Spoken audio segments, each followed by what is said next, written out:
안녕하세요. 주식의 소리의 애솔입니다. 댓글로 맛집을 추천해주신 분들 덕분에 저 여수에서 너무 잘 먹고 잘 놀고 돌아왔어요. 오늘 올라왔는데 벌써 엄청 예전 일처럼 느껴지네요. 아무래도 일상 복귀가 너무 빨라서 그런 감도 있는 것 같아요. 어쩔 수 없죠. 12월의 마지막 공모주 레몽레인의 수요일치 결과가 발표가 됐으니까요. 12월에 기관 투자자들이 북클로징했다는 말이 무색할 정도로 수요일치 결과가 괜찮았습니다.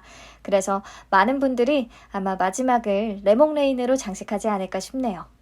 우선 경쟁률은 1545.68대 1을 기록했습니다.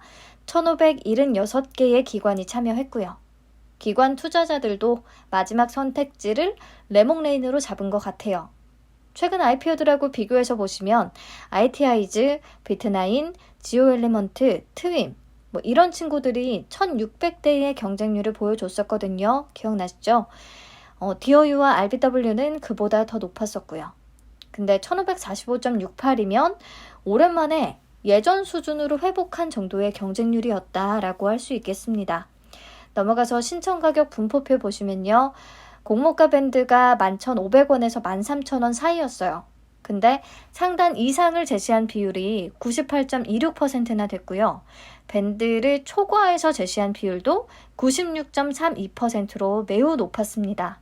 결국에 공모가는 밴드 상단을 15.38% 초과한 15,000원에 확정이 됐고요. 상단을 벗어나게 돼서 조금 아쉽기는 하죠. 근데 납득할 만한 이런 신청가격 분포표를 보여줬고요. 그래서 총 공모 규모는 180억 원, 시가총액은 약 937억 원 정도가 되겠습니다. 일반 청약자에게 배정된 물량은 30만 주고요.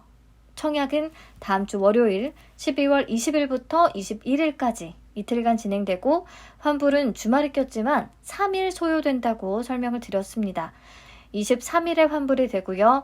상장은 12월 30일로 예정이 되어 있습니다. 12월의 마지막 공모주이자 12월 마지막 거래일에 입성하게 되는 그런 의미 있는 종목이 되겠는데 유종의 미를 거둘 수 있었으면 좋겠네요. IBK 투자증권에서 청약이 가능하고요. 50% 고정 방식이 적용됩니다. 자, 의무보유 확약 비율도 신청 수량 기준으로 17.75% 높은 수준을 기록해줬어요. 3개월, 6개월 확약 비중이 그중에서 높다는 부분도 괜찮게 보이고요. 비교해서 보면 RBW보다 수요일 측대의 의무 보유 확약 비율은 더 높습니다. 지오 엘리먼트보다도 조금 높고요. 그래서 기관들이 무조건 높은 가격만 지르고 땡! 이라기보다는 확약 신청도 어느 정도 동반이 됐다는 부분에서 수요 예측 결과는 좋은 편이라고 할 수 있겠습니다.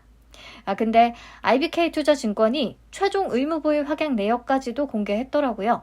기관 투자자에게 배정된 총 주식수가 90만 주인데 이 중에 보유예수 되는 물량은 31만 2224주가 되겠습니다. 즉, 최종 의무보유 확약 비율은 34.69%라는 말이에요. 수요 예측 때보다 2배 정도 늘어나기는 했는데 조금 아쉽다면 사실 아쉬운 수준이거든요. 확약 비율이 레몽레인보다 낮았던 지오엘리먼트, RBW는 최종에서 40% 이상까지 잡아줬었거든요. 뒤에서 다시 얘기할게요. 아무튼 그래서 상장일에 유통 가능한 주식 수는 배정 전에 46.84%에서 41.84%로 최종적으로 감소하게 됩니다. 코넥스 이전 상장이라서 기존 주주 비율이 굉장히 높잖아요. 그래서 유통 가능 비율이 크게 줄어들지는 못했어요. 근데 참 다행인 건 금액으로 계산했을 때 392억 원. 다소 부담이 없는 수준이라는 거죠. 그래도 어쨌든 기존 주주가 위험 요인으로 분명히 작용할 수밖에 없는데 기존 주주는 벤처금융과 기타 주주로 나뉘어집니다. 벤처금융과 소액 주주들이라고 생각을 하면 될 것 같아요. 기업 분석 영상에서 얘기했듯이 벤처금융은 보유한 지분 중에서 1개월 자발적 보호예수에 동참한 물량이 조금 더 많기는 합니다. 그래서 남아있는 주식들까지도 좋은 가격에 팔려면 상장일에 벤처금융들이 급하게 매도해서 가격을 낮추려고 하지 않을 것이다. 이렇게 생각해 볼 수는 있는데 단정할 수는 없습니다. 똑같은 경우에도 상장일에 바로 매각해서 금액을 챙기는 벤처금융들이 있거든요. 네, 그리고 소액주주들은 공모가 15,000원 아래에서 매수한 분들이 꽤 많은 것 같아요. 이게 변수로 작용하겠습니다. 상장일에 어느 정도 가격대가 오면 다들 그냥 팔려고 한다면 좋은 가격이 유지되기는 어려울 거예요. 변동성도 엄청 심할 거고요. 그래서 대응하는 부분은 여러분 각자의 영역이 되겠습니다. 상장일에요. 그리고 수요 예측 결과 이제 내용 정리하자면 경쟁률 높은 편이고 신청 가격 분포표도 좋았다. 그래서 공모가는 밴드 상단을 15.38% 초과한 15,000원에 확정이 됐다. 의무 보유 활약 비율은 수요 예측 때 17.75%를 기록했는데 최종적으로 34.69%로 배정이 됐다. 그래서 상장일에 유통 가능한 물량은 41.84%, 여전히 높기는 하죠. 기존 주주 비율도 27.63% 존재하고요. 다행인 건 유통 가능 금액이 392억 원. 그래서 코넥스 가격이 오늘처럼 잘 유지가 돼준다면 수요 예측 결과가 좋기 때문에 상장일의 매수세를 어느 정도 기대해 볼 수 있겠고요. 그렇다면 다소 가벼운 종목에 속하기 때문에 좋은 결과가 나올 수도 있을 것 같아요. 앞에서 비교하면서 봤던 경쟁률이나 확약 비율이 그나마 비슷했던 지오 엘리먼트나 RBW는 상장일의 시초가가 2배까지는 가졌거든요. 근데 잠깐 얘기했지만 차이가 나는 부분이라고 하면 최종 확약 비율, 그리고 최종 유통 가능한 물량, 그리고 기존 주주 비율이에요. 요 세 가지 측면에서는 레몽레인이 다 밀리거든요. 그렇기 때문에 너무 낙관적으로 보기보다는요, 확실히 유통 물량 측면에서는 위험 요소가 여전히 있다는 거, 요거는 체크를 하셔야 될 것 같습니다. 네, 오늘 코넥스 종가는 25,100원에 마감이 됐어요. 공모가 15,000원 기준 여전히 67.33% 플러스인 수준입니다. 그렇다면 코넥스 기준가는 앞으로 어떻게 결정이 될 것인가? 정확히 미리 딱 예측을 할 수는 없지만 대충 얘기를 해보죠. 툴젠 때 이미 설명을 한번 드렸었죠. 코넥스 이전 상장 종목은 기준가 결정되는 공식이 따로 있다고요. 그런데 예외적으로 그냥 공모가가 기준가가 되는 세 가지 경우가 있었어요. 1번, 거래 형성일이 30일 미만인 경우. 2번, 지난 1년간 투자 경고 종목 또는 투자 위험 종목으로 지정된 경우. 그리고 3번, 코넥스 시장 가격이 공모가보다 30% 이상 높거나 낮은 경우. 레몽레이는 우선 1번과 2번에는 해당하지 않고요. 3번에 해당하는지를 체크하면 되는데 코넥스 시장 가격이 19,500원 이상이거나 1,500원 이하인지를 확인하면 되겠습니다. 코넥스 시장 가격은 어떻게 구하느냐? 코넥스의 최종 30거래 형성일 종가, 산술 평균과 최종 거래 형성일 종가 중에 낮은 가격이 되고요. 레몽레이는 상장일이 12월 30일이기 때문에요. 12월 29일을 포함한 30거래일의 종가 평균과 12월 29일의 종가 중에 낮은 가격으로 결정이 됩니다. 자, 우리는 12월 21일까지의 청약을 마쳐야 되기 때문에요. 그 이후 주가까지는 고려할 수 없는 상황인 거죠. 12월 20일의 종가 수준과 21일의 흐름을 보고 판단을 미리 해서 청약을 마무리하셔야 합니다. 자, 우선 오늘까지의 종가를 산술 평균 해보면요. 24,172원이 나오거든요. 오늘 종가는 25,150원이었고요. 네, 평균보다 높은 수준이었죠.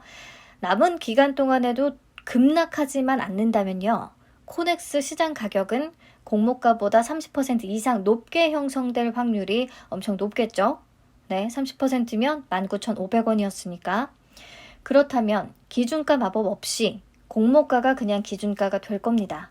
공모가의 90%에서 200% 사이에서 시초가는 결정이 될 거고요. 근데 기준가 마법이 아쉽게 적용이 안 된다고 해도 수요 예측 결과가 괜찮고 코넥스 가격과 괴리가 좀 있는 편이라서 수익을 기대해 볼 수 있지 않겠나 싶습니다. 툴젠과 비슷한 상황이 만들어지는 거죠. 네, 마지막으로 공모가가 상단을 벗어났기 때문에 밸류에이션만 다시 해본다면 레몽레인의 공모가 기준 펀은 46.85배가 계산이 됩니다. 펜 엔터테인먼트는 45.10배, 스튜디오 드래곤은 66.44배 정도였어요. 12월 10일의 종가 기준으로요. 그래서 어떻게 보면은 여전히 무난한 수준이라고 할 수는 있는데 비교군이 너무 적어서 큰 의미는 없다고 보고요. 그래도 수익을 계속 창출해내고 있는 드라마 제작사라는 것에 점수를 주고 싶기는 합니다. 앞으로 만들 콘텐츠에 대해서는 또 위지윅 스튜디오와의 시너지가 기대되는 부분도 있고요. 요거는 제 기업 분석 영상 참고해 주시면 되겠고, 마지막으로 배정 물량과 청약 한도 체크하고 마무리하도록 하겠습니다. 30만 주가 배정이 됐으니까 균등 물량은 15만 주가 되겠고요. 최근에 IBK 투자증권에 접수된 청약 건수들을 보면 10만 건이 넘지 않았어요. 근데 오늘 수요 예측 결과를 보고 만드신 분들도 꽤 될 것 같고, 그 사이에 또 미리 계좌 터두신 분들도 계실 테니까 예상 청약 건수 10만 건 정도로 잡아봤고요. 그렇다면 균등 배정 주식 수는 한 주에서 2주 정도 될 것 같습니다. 네, IB투자증권은 온라인 청약 시에 수수료가 없거든요. 그래서 균등만이라도 청약을 해봄직하지 않을까, 네, 개인적으로 생각합니다.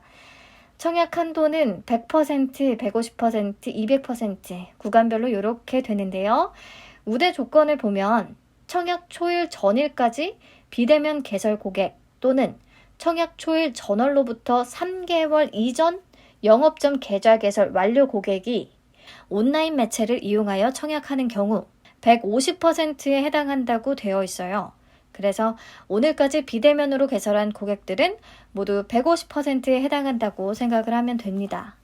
IBK 투자증권은 영업일 기준으로 따져요. 그렇기 때문에 17일, 오늘까지 개설해야 청약 참여가 가능하다는 거 꼭 기억하시면 되겠습니다.